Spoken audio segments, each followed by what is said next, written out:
আবার চলে এসেছি কিছু ফানি কমেন্ট ভিডিও নিয়ে। আর গুণীজনরা দূরে থাকবে, আর কানে হেডফোনটা অবশ্যই লাগিয়ে নেবেন।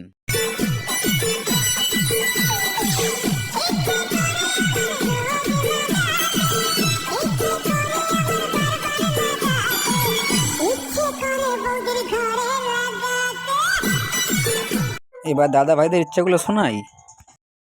তা বলছি মামুনি, লাগাতে লাগাতে কি ফেটে গেছে? আরে জীবানো মেয়েটাকে চেনো, মেয়েটার নাম কি?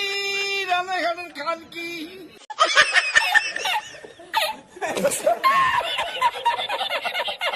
চলো, এখনো আছে।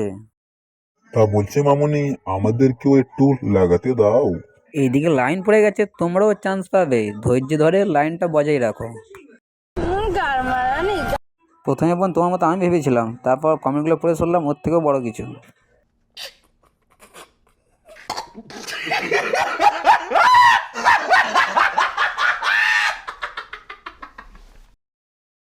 একে কেউ ভালো করে লাগিয়ে দাও। যে ভাই বলেছে সে মনে হয় মলম লাগানোর কথা বলেছে, তোমরা আবার খারাপ ভেবো না জানো।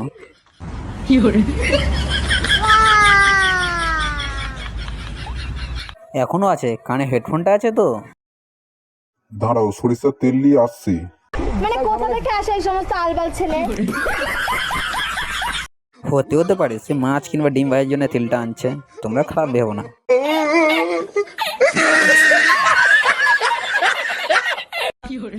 রোজ লাগাতে হলে সোনা গাছে চলে যাও, 500 টাকা করে ইনকাম হয়ে যাবে।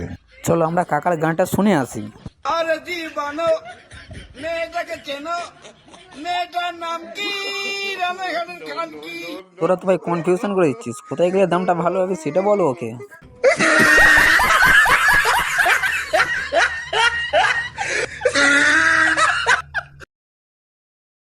ওকে কেউ একটু সোনা গাছের রাস্তা বলে দাও, মালটা সেখানে চলে যাক।